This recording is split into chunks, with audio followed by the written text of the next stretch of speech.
Rivers are the lifeblood of the earth and of the human civilization. It connects headwaters with oceans, land with water, and people with the resources they need to thrive. It is a fundamental element to human survival and a dwelling place to many biodiversity. The Philippines is endowed with 412 principal river basins in 119 proclaimed watersheds. Of these, 19 are considered major river basins. The importance of river basins in the country is apparently linked to the growing water demand for domestic requirements, agriculture, commerce, and industry. Due to the continuing degradation of river basins and watersheds, water supply in many areas in the country continues to be a big concern. In addition, numerous indiscriminate human economic activities and malpractices have rendered the destruction of soil mantle in the form of soil erosion and landslide, causing flooding and excessive surface overland water flow. Inspired by the success of the Boracay cleanup and with the commitment to save the Manila Bay, the Department of Environment and Natural Resources bravely embarked on another challenge to save the rivers in the country by launching the R.I.V.E.Rs, or recognizing individuals, institutions towards vibrant and enhanced rivers for Life Award in 2018. Through the directive of Secretary Roy Simatu, the program aims to revitalize rivers by raising awareness on need to protect and conserve Class C rivers in the country.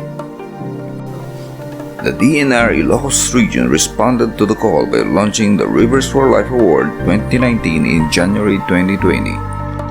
With the directive of the Regional Executive Director, Attorney Crisalde M. Barcelo, the PENROs and CENROs have nominated Class C rivers within their jurisdictions for the R.I.V.E.Rs for Life Award 2019.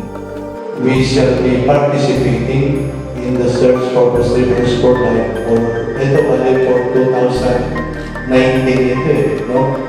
Based on careful assessment of the technical working group, DENR 1 officially nominated the Naguilian River under jurisdiction of PENRO-La as the official entry to the R.I.V.E.Rs for Life Award 2019 through passing of Resolution No. 1 Series of 2020.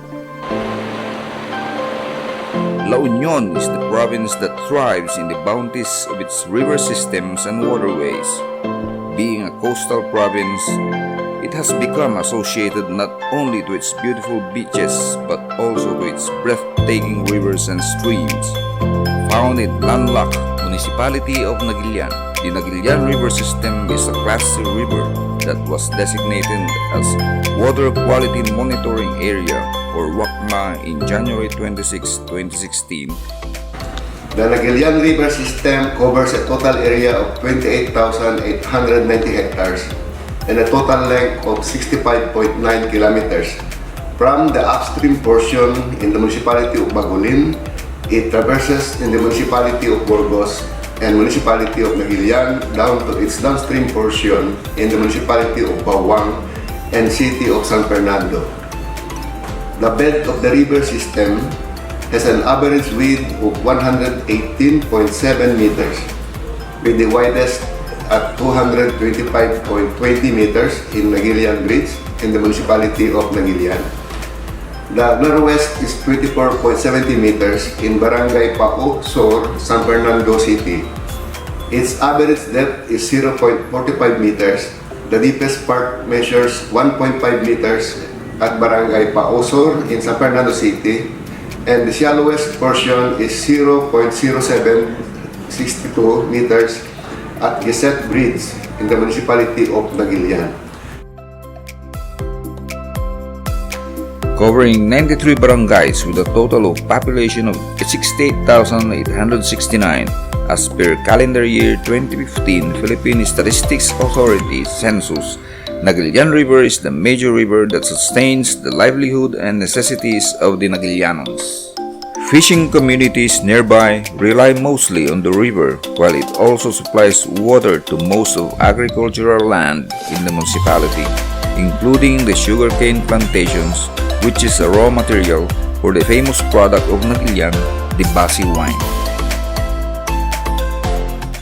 Datoy Naguilian River kadakkel iti makaitulong na para dagito nay para iti livelihood iti mangalap ditoy ayan tayo lalo ti Naguilian kindatoy may sapay nga pagagapuan ti irigasyon tayo nga sumat ti mausar dagiti pagpadanom tayo iti dagito nay mulmula tayo akas iti pagay mais kinang nangruna daton nay one town one product tayo sugarcane iso iti pagagapuan ti raw material iti basi kinsuka.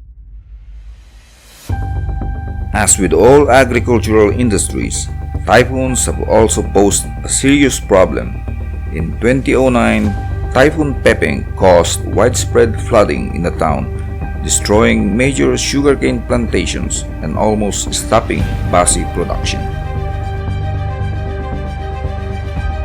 As the demand for sand and gravel continues to soar in the region, particularly for the construction of roads, resorts, malls and buildings, river quarrying became rampant in the Naguilian River.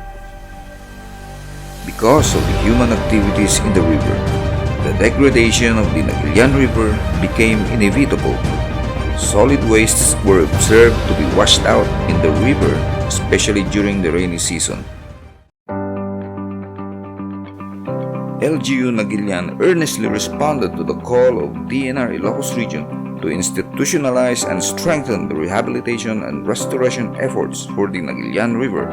The partnership was formally sealed through a memorandum of agreement signed by DENR Regional Executive Director Attorney Crisaldi M. Barcelo and Mayor Nire Flores for the adoption of Naguilian River System.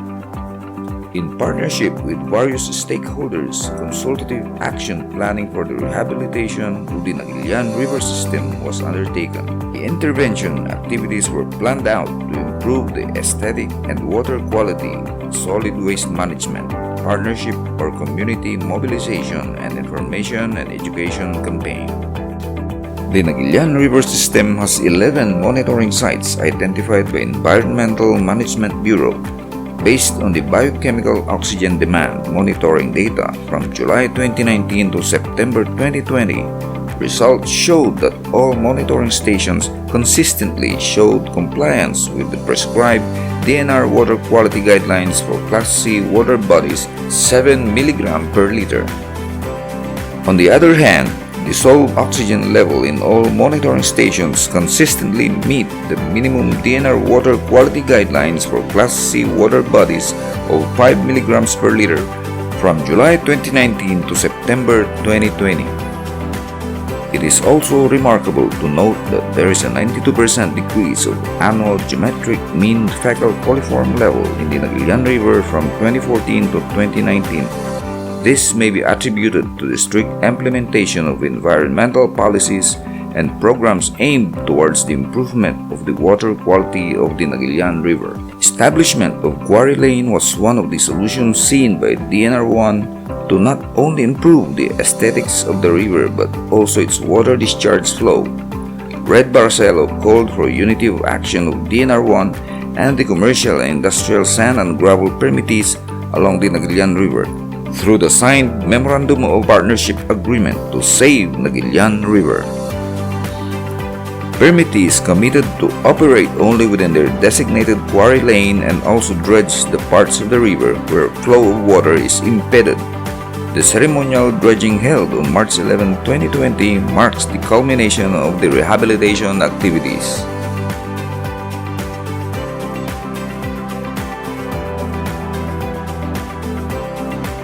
To prevent erosion and flooding along the river banks, LGU Naguilian and the Department of Public Works and Highways implemented engineering projects like riprap infrastructure along the river.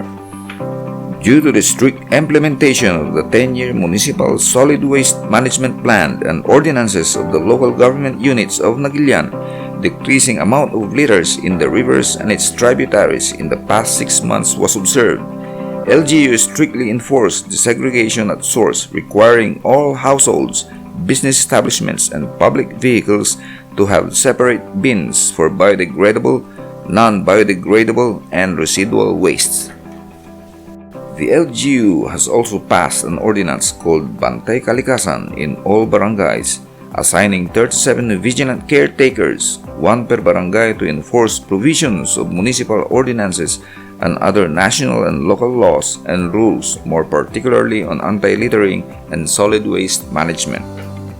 Ang panahon ng 2019 to 2020 ay naging daan din sa napakaraming ordinansa at resolusyon na ginawa ng aming mga pinuno sa Municipality of Naguilian.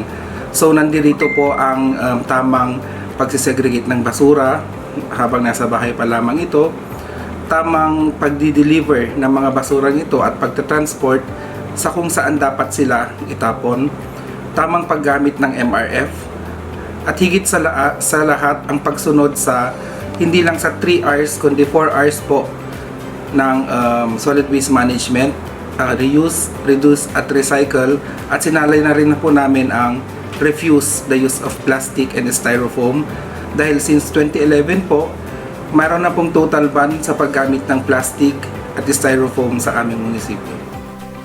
The municipality's Clean and Green tagline is making cleanliness a way of life among all Naguilianons. The municipality designates every first Saturday of the month as a cleanup day in the communities.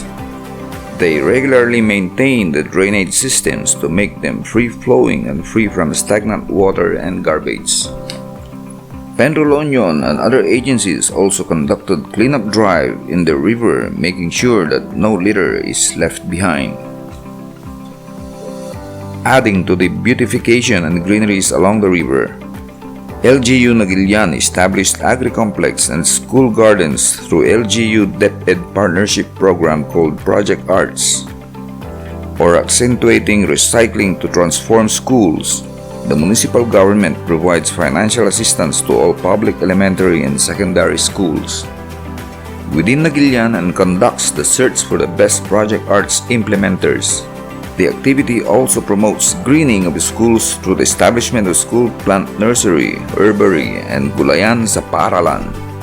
To ensure the sustainability of the rehabilitation and restoration activities in the Naguilian River, DENR Ilocos Region seek the involvement and participation of all barangay officials and junk shop owners of Naguilian by adopting the portion of the river that falls within their jurisdiction. Barangay officials enthusiastically responded to the call of the DENR, and their partnership was formally sealed through a Memorandum of Partnership Agreement on March 11, 2020 in Naguilian, La Union. Collected recyclable waste will be sold to junk shop owners, and funds collected will be added to the Solid Waste Management Fund of the barangay. To raise the awareness of the communities of Naguilian regarding the advocacy for the Naguilian River, PENRO-La in partnership with LGU Naguilian and private stakeholders placed signages at the vicinity of the Municipal Hall and other areas within the conspicuous place barangays Mamating and Gasset, and at the Naguilian River Central Terminal in partnership with quarry operators. PENRO-La also disseminated 260 posters, mini posters, and flyers on solid waste management to LGU Naguilian and Eastern Naguilian National High School, and conducted a series of Dalaw Turo from 2019 to 2020 to different schools in Naguilian.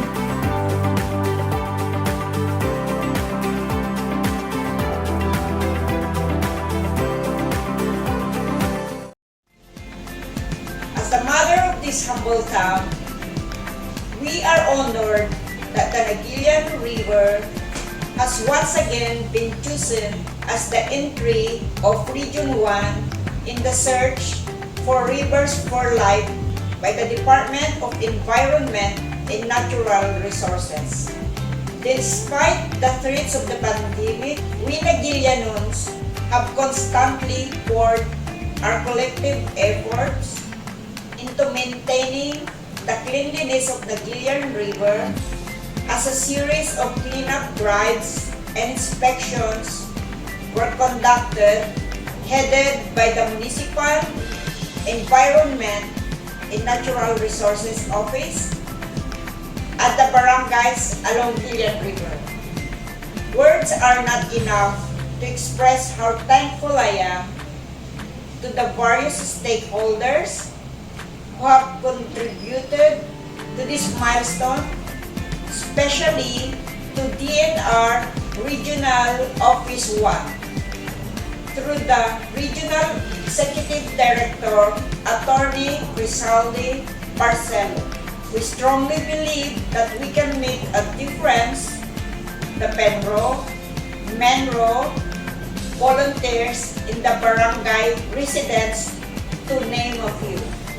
The municipal government shall endeavor to relentlessly work hard, bearing our legacy as a Hall of Famer in the search for the cleanest, greenest, safest municipality in Region 1.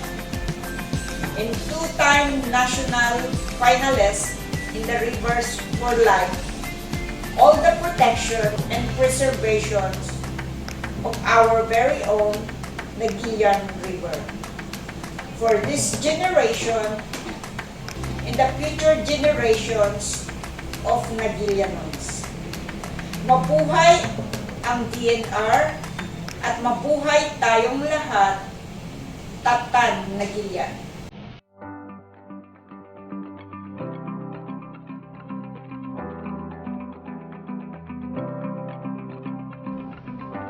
Isang makakalikasang pagbati po sa ating lahat.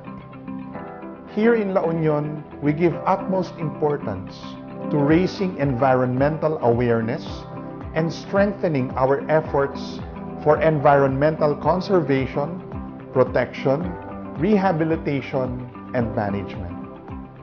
To align with DENR's The Rivers for Life program, we have initiated here in the province of La Union the River is Life program, which aims to provide sustainable and inclusive freshwater management initiatives like planting of native tree species along watershed areas, river cleanup activities, regulations on quarrying operations, and the formulation of a watershed master plan for the 5 major river basins. These initiatives are in collaboration with the DENR and other key stakeholders. On the other hand, the Water Resources Management Program of the province aims to ensure and sustain ecological balance through the adoption of responsive and dynamic environment-friendly technologies, appropriate systems or approaches in both coastal and freshwater ecosystems, and other community-based strategies towards enhancing the quality of life of our people. The role of rivers in the convergence of natural systems is a reminder of how important synergy is. Just as how the La Union river systems converge to keep the water flowing and to keep life going, we commit to synergize continuously with the DENR to ensure a holistic approach in protecting and managing what we have.